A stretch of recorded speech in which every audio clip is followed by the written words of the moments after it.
La vérité en face. Et on va revenir ce matin sur cette information, sur cette polémique du burkini dans les piscines de Grenoble. Êtes-vous favorable à une directive nationale? C'est notre question du jour. Vous dites oui à 70%. Mais vous rappelez bien que, comme le dit Jackie, le maire de Grenoble devrait réfléchir aux conséquences de ce qu'il veut instaurer. La femme française n'a pas vocation à être une femme du Moyen-Orient. Et beaucoup de messages qu'on lira dans quelques instants. En attendant, pour en parler, sur le port du masque peut-il être interdit au nom de la laïcité? Avec nous pour en parler ce matin, Razika Admani, bonjour, bienvenue, vous êtes philosophe, islamologue, essayiste, membre du conseil d'orientation et de la Fondation de l'Islam de France et du conseil scientifique au Centre civique d'études du fait religieux et auteur de ce livre qui était en 2017, L'Islam, quel problème, point d'interrogation, les défis de la réforme aux éditions Afrique-Orient. Bienvenue. Oui, et puis dans un instant, on sera avec Alain Policard aussi, qui est chercheur associé au Centre de recherche politique de Sciences Po, au CEVIPOF, qui, lui, alors, voilà, pour préciser les choses, lui est plutôt favorable, en tout cas, au burkini, la liberté, entre guillemets, pour les femmes. Vous, Razika Adnani, vous avez adressé une lettre ouverte au maire de Grenoble, à Éric Piolle, pour lui dire non, non à ce burkini dans les piscines municipales. Pourquoi, selon vous, pourquoi il ne faut pas? Pour moi, déjà, il fallait que je réagisse et que j'apporte certains éclairages au sujet de la question du burkini. Du burkini, oui, c'est ça. Qui n'est que la version maillot de bain du voile. Donc, quand on parle du burkini, finalement, c'est le voile. Et je voulais justement préciser que l'idée que le burkini ou le voile, les femmes choisissent de porter le voile parce que c'est l'argument que M. Piolle met en avant. Je voulais préciser qu'il n'a jamais été un choix pour les femmes et on parle là d'un voile islamique. Eh bien, dans le discours religieux musulman, il n'a jamais été dit aux femmes, vous avez le choix de porter le voile ou pas. On leur a toujours dit, vous avez l'obligation de porter le voile au nom de la religion, au nom de Dieu qui vous a imposé de porter le voile. Donc, alors que dans le Coran, initialement, c'était pas en fait obligatoire, ça. Ce que je précise, qu'il y a dans le Coran 3 versets qui parlent d'une certaine façon de s'habiller pour les femmes. Mais il n'y a aucun de ces versets qui parle de la chevelure de la femme, ni de son visage. Donc, à partir de là, étant donné que la dissimulation de la chevelure est la pièce principale du voile, eh bien, à partir de là, on peut déduire, sans avoir peur de se tromper, que le voile n'est pas prescrit dans le Coran. Autrement dit, la dissimulation de la chevelure de la femme. Cependant, les commentateurs, eux, ont tous expliqué ces 3 versets comme quoi ils disent que la femme doit dissimuler sa chevelure. Donc, on déduit que les musulmans... C'est une interprétation ? C'est une interprétation. Les musulmans, finalement, ils mettent en pratique la parole des êtres humains, qui sont les commentateurs. Le problème, c'est qu'ils la considèrent comme sacrée et divine, alors que c'est une parole humaine. C'est l'être humain qui a pensé, qui a expliqué ces versets de cette manière-là. Si c'est possible d'aller un peu plus loin, le verset 33 de la sourate 24, c'est lui qui revient tout à chaque fois. Dans ce verset, il dit les femmes doivent couvrir leur djouyoub. Mais qu'est-ce que ce terme veut dire? En réalité, même en arabe, on ne sait pas exactement ce qu'il veut dire. Ouais. Et Razika Adnani, puisque vous connaissez bien tout ce sujet autour en fait du voile et tout, et dans les pays musulmans, est-ce qu'il y a une obligation également, puisque c'est ce qui avait un peu disparu pendant des années, depuis les années 50, il n'y avait pas forcément le port du voile, au contraire, c'était la libération en fait de la femme, et le burkini, alors est-ce que derrière il est imposé ?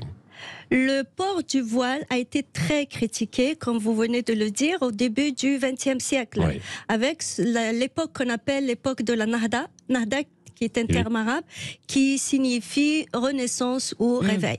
À ce moment-là, les acteurs de la Nahda, qui avaient l'objectif de moderniser les sociétés musulmanes, ont tout de suite dit on ne peut pas moderniser une société où la moitié des femmes, la moitié de la population, qui sont les femmes, sont cloîtrées à la maison et elles portent le voile qui encombre leur corps, donc ils ne leur permettent pas réellement de travailler.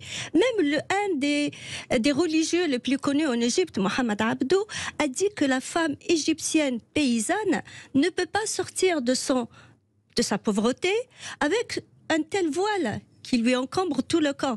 Donc le voile a été remis en question et les intellectuels, les politiques ont appelé à libérer la femme du port du voile. Ce qui a été fait d'ailleurs dans beaucoup de villes. Les femmes ont commencé à sortir sans se voiler et même les dignitaires religieux n'ont pas vu ça comme un inconvénient. On a des photos aujourd'hui de certains dignitaires de la grande mosquée de l'Azhar qui ont pris des photos en Égypte, oui, avec leurs femmes, avec leurs filles, leurs élèves qui n'étaient pas voilés.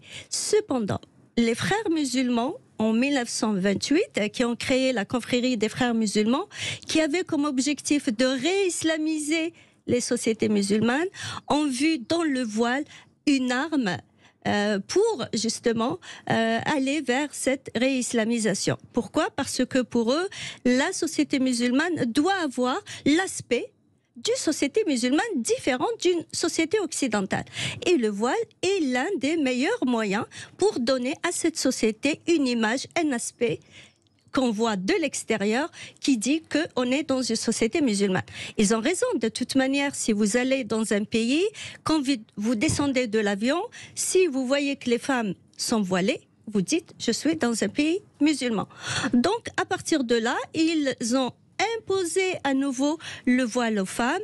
Ils ont commencé par les pays musulmans et la vague a traversé la Méditerranée pour arriver en France et en Occident. Voilà, c'est ça. Alors dans les pays musulmans où certains, finalement, ne portent pas toujours, et des femmes ne portent pas quand même toutes le voile, quoi. Oui, pardon, excusez-moi, je n'ai pas répondu à votre question. Non, mais et après, donc le voile et le burkini derrière pour aller dans les différentes piscines ou à la mer, quoi.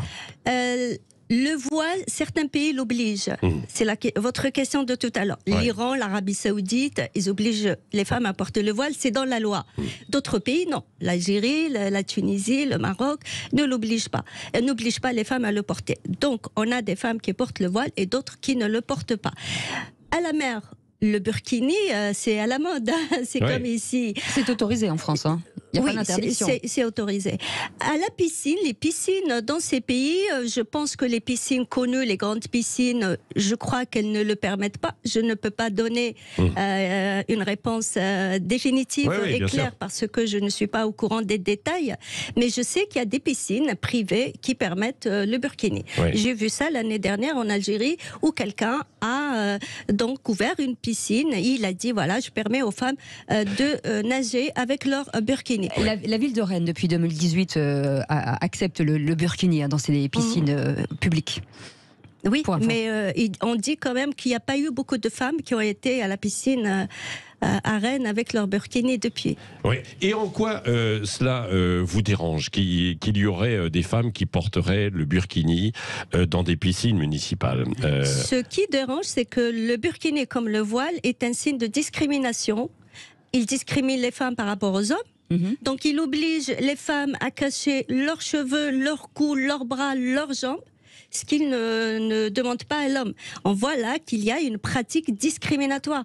Le voile est fondamentalement discriminatoire. Il discrimine les femmes par rapport aux hommes, mais aussi les femmes entre elles. Les femmes dites pudiques, qui méritent d'être respectées, et celles dites impudiques qui mériteraient d'être violentées. Et c'est le discours religieux. Et certaines femmes disent qu'elles le font librement. Vous les croyez ou pas ? Moi, je vous dis, il n'y a pas de voile que les femmes portent librement. Le voile, dès le départ, a été instauré par des hommes en disant aux femmes, vous êtes obligées de le porter. Et là, si on part beaucoup plus loin que l'islam lui-même, avant l'islam, Saint Paul l'a imposé aux femmes en leur disant, c'est votre marque de dépendance, d'infériorité par rapport à l'homme. Donc le voile, il a une histoire, il a une culture. On ne peut pas aujourd'hui, il a un discours aussi, et on ne peut pas aujourd'hui l'aborder en faisant fi de tous ces éléments. C'est ce que font beaucoup en France. On revient dans un instant. 0826 300 300. Donnez-nous votre avis. Est-ce que vous êtes pour ou contre le port du burkini dans les piscines publiques comme le souhaite Éric Piolle, le maire de Grenoble? 0826 300 300. Donnez-nous votre avis. Dans quelques instants, nous aurons aussi Alain Policard, un chercheur associé au Centre de recherche politique de Sciences Po, qui lui est pour le port du burkini. Alors lui, il dit, en prétendant combattre l'obscurantisme, on fait de la laïcité une arme contre la religion. On va en parler avec vous, Razika Adnani. Vous nous avez déjà bien éclairé, évidemment, sur ces points d'histoire et l'évolution du port du voile et ensuite du burkini. On voit ça ensemble et vous pouvez poser vos questions 0826 300 300. 9h41, à tout de suite. Le Grand Matin Sud Radio, 7h-10h, Patrick Roger, Cécile de Ménibus. La vérité en face. Et la vérité en face ce matin à 9h43 sur le port du burkini peut-il être interdit au nom de la laïcité? Pour en parler ce matin, Razika Adnami est avec nous, un philosophe. Adnami, je vais y arriver. Je vais y arriver, excusez-moi. Je vous en prie. Philosophe, islamologue, essayiste et auteur de ce livre Islam, quel problème, les défis de la réforme aux éditions Afrique-Orient. Et pour en parler aussi ce matin, Alain Policard, qui est chercheur associé au Centre de recherche politique de Sciences Po et auteur de l'Universalisme en progrès aux éditions Au bord de l'eau. Bonjour, bienvenue. Bonjour. Bonjour, c'est l'universalisme en procès. Voilà, décidément, j'ai du mal à parler ce matin. Voilà. Oui, Alain Policard, donc vous, Razika Adnani, donc tout à l'heure a expliqué pourquoi, selon elle, le voile finalement avait été remis entre guillemets en service, si je puis dire, au service de gens qui veulent islamiser les sociétés, en tout cas notamment les pays musulmans, et que c'était une arme. Donc il y a ce débat aujourd'hui avec ce vote qui aura lieu cet après-midi à la mairie de Grenoble, qui s'annonce d'ailleurs assez serré, parce que finalement il y a des membres de la majorité du maire qui ont décidé de rejoindre l'opposition à ce sujet, à ce propos du burkini. Alain Policard, on vous donne la parole parce que vous aviez réagi dans une tribune il y a quelque temps, où vous dénonciez l'utilisation de la laïcité comme une arme, en prétendant lutter contre l'obscurantisme. Expliquez-nous ce que vous voulez dire par là. Oui, je voudrais d'abord rectifier une chose. Vous avez dit que j'étais favorable au port du burkini. Absolument pas. Oui. Il convient de distinguer approuver et tolérer. Je désapprouve, et précisément, c'est parce que je désapprouve que je tolère. Il n'y a pas de tolérance. Non, mais c'est ça. C'est une nuance. Non, mais vous avez raison. C'est une nuance très importante, parce que je souhaiterais, moi, que ces questions ne se posent pas. Une chose est certaine, et vous avez raison d'y insister, cela n'a strictement rien à voir avec la laïcité. L'interdiction ou la permission du port du burkini, c'est une mesure d'ordre public, un règlement de piscine dont on peut discuter du bien fondé, mais en aucune façon cela n'a à voir avec la laïcité, puisque le fondement même de la loi de 1905, c'est la liberté de conscience. On ne peut pas opposer au port du burkini une atteinte à la liberté de conscience. Et encore une fois, le mot liberté est essentiel ici, parce que une liberté ne peut être restreinte dans notre philosophie politique, que nous partageons pour l'essentiel, que si elle est attentatoire à ma propre liberté. Or, je ne vois absolument pas en quoi le port du burkini serait attentatoire à ma liberté. Il ne m'empêche absolument pas de me baigner de la façon dont je souhaite le faire, et en aucune façon, donc, cette atteinte ne peut pas être esthétique. Je ne vois pas en quoi ce point-là serait pertinent. Donc, et sur la question qui a été posée à Mme Adnini sur le port du voile, alors c'est la même chose. La liberté de le porter va de pair avec la liberté de ne pas le porter. Et souvent on nous oppose le fait qu'on trahirait le combat des femmes dans les pays où on est obligé de le porter. Évidemment pas, puisque, encore une fois, dans ces pays-là, il faut défendre les femmes qui souhaitent ne pas le porter de façon absolument radicale. Et encore une fois, ça n'a rien à voir avec la laïcité. D'ailleurs, la plupart des arguments à ce sujet se sont portés sur l'égalité des sexes. Et d'ailleurs, Mme Adnini a fait allusion au fait que le voile était imposé par l'homme. Alors, il est probable que dans certains cas, et je ne sais pas mesurer la proportion, ce port du voile soit imposé par la volonté des hommes. À l'origine, c'est incontestablement le cas. La référence à Saint-Paul est parfaitement et dans les prêches et un peu partout, là, on ne peut pas dire que ce sont des femmes qui prennent la parole, Alain Policard. Si vous en avez vu, vous nous les citez, parce qu'on n'en voit pas, en fait. Ce sont quand même avant tout des hommes, quoi, à chaque fois. Les prêches, de toute façon, essentiellement, ce sont des imams et ce sont des hommes. Non, mais c'est pas la question. La question, c'est de savoir s'il y a des femmes qui librement... alors le problème de l'interprétation de l'acte libre est très compliqué, qui en tout cas estime que ça ne n'est pas imposé par la volonté des hommes. Voilà, ça, c'est donc le combat pour l'égalité des sexes, à mon avis, ne passe pas par l'interdiction du port du voile. Il passe par la permission, encore une fois, de ne pas le porter, enfin la liberté fondamentale de ne pas le porter. Mais tout ça n'a, à mon sens, strictement rien à voir avec la laïcité, le voile comme le burkini. Oui, Razika Nani, sur ce que dit en fait à l'instant Alain Policart. Restez avec nous, Alain Policart, et puis vous pouvez réagir au 0826 300 300. Je pense que l'erreur qu'on fait en France quand on parle du voile ou du burkini, c'est pareil, c'est de le considérer comme un problème qui concerne uniquement la femme. Alors que le voile est un problème qui ne concerne pas uniquement la femme, même s'il concerne évidemment la femme, étant donné que c'est à la femme qu'il est imposé et c'est la femme qui le porte. Mais le voile ne concerne pas uniquement la femme, il concerne l'homme également. Et le discours que le voile transmet déshumanise l'homme. Il le présente comme un être qui est incapable de maîtriser ses instincts. À partir de là, la femme doit se voiler pour se protéger contre un homme qui ne sait pas maîtriser ses instincts. Cette déshumanisation de l'homme et à partir de là, cette déresponsabilisation de l'homme, car le voile déresponsabilise l'homme, il lui dit si tu agresses la femme, c'est elle la responsable qui n'a pas su bien dissimuler son corps. Cette déshumanisation de l'homme et ce discours est le fondement ou la cause principale des violences que les femmes subissent, notamment dans les sociétés musulmanes, même dans les quartiers où il y a beaucoup de musulmans en France. Et aussi, je peux l'élargir à d'autres violences, à d'autres comportements qui ne sont pas des comportements qui doivent exister en société, car l'instinct ne se limite pas à l'instinct sexuel. Quand vous apprenez à un enfant dès son jeune âge qu'il n'a pas de maîtrise sur ses instincts, il n'a pas de maîtrise aussi sur l'instinct de pouvoir, sur l'instinct de propriété, sur l'instinct de frapper l'autre. Enfin, il y a aussi d'autres instincts. À partir de là, on arrive à voir des individus, et je parle notamment des hommes, qui sont incapables d'avoir un comportement convenable en société. Et je répète toujours que je salue les hommes qui vivent dans les sociétés musulmanes, qui sont soumis à ce discours, mais qui se soustraient de ce discours et qui disent non, nous sommes responsables de nous-mêmes et nous sommes maîtres de notre corps. Donc le discours du voile réduit la femme à un corps parce qu'il la présente que comme un corps, il réduit aussi l'homme à un corps. À partir de là, on a un problème de morale.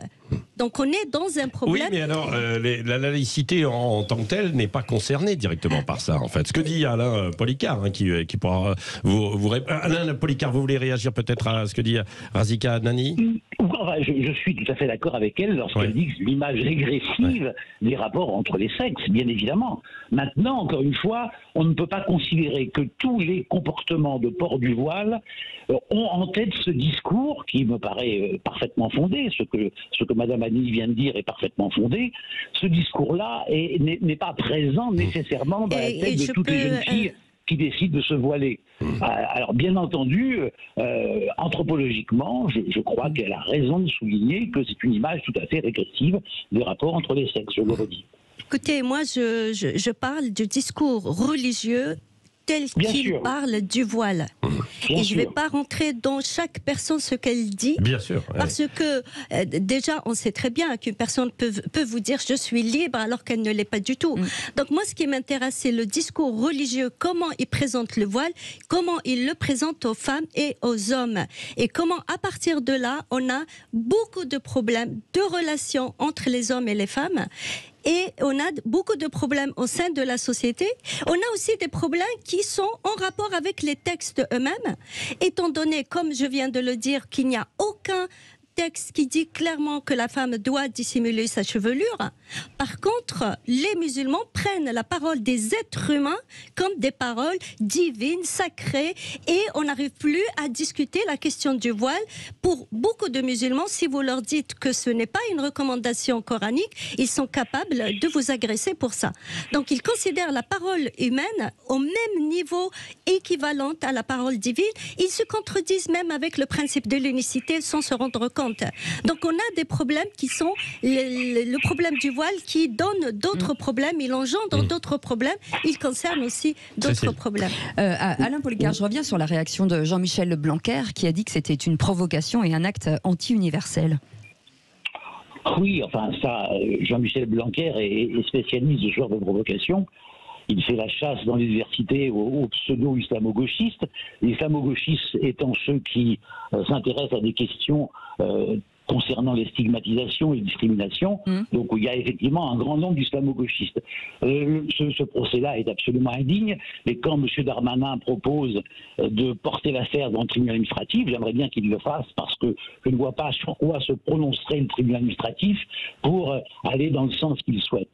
Donc, encore une fois, ce que vient de dire à juste titre Mme Denis concerne le discours religieux. Et ce discours religieux qu'elle combat, il me paraît tout à fait, effectivement, non défendable.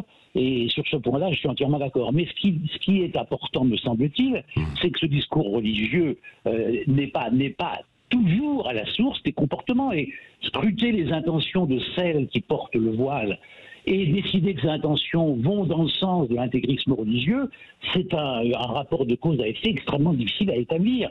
Si on commence à scruter les intentions, à interdire les comportements parce que les intentions seraient mauvaises, alors on n'est plus dans un état de droit. Bah oui, mais dans un état de droit, justement, il faut que certaines valeurs soient respectées. Et si on considère que le voile, pour certains, c'est du prosélytisme avant tout, là, ça peut choquer, là, ça peut vous interpeller. C'est en ça aussi, Alain Policar, que ça peut être un problème, quoi. Mais effectivement, et la loi de 2004 sur l'école met bien en avant effectivement cet aspect-là. Donc, dès l'instant où on est absolument certain que le voile est instrumentalisé par des frères musulmans, d'ailleurs on dit le voile en permanence, en fait il s'agit plutôt d'un foulard. Oui. Non mais il y a une différence d'ailleurs entre foulard et voile, quoi. Moi je trouve qu'en fait il faut... Chez nous c'est le foulard, et encore une fois les jeunes... non mais aujourd'hui ce n'est plus que le voile. Non, attendez, aujourd'hui ce n'est plus le foulard, hein. C'est beaucoup plus le voile, non, en fait, quand vous allez dans tous les quartiers. Il y a même la burqa, il y a effectivement beaucoup de gradations. Mais quand on voit le simple foulard dit musulman porté par des jeunes filles, on voit bien que bien souvent les considérations esthétiques, la mise en valeur de la féminité est extrêmement présente. Il suffit de se promener dans les rues de Paris ou ailleurs. En tout cas, nos auditeurs craignent l'escalade de se dire que le burkini est bientôt les bassins séparés en piscine. Oui, pourquoi pas ?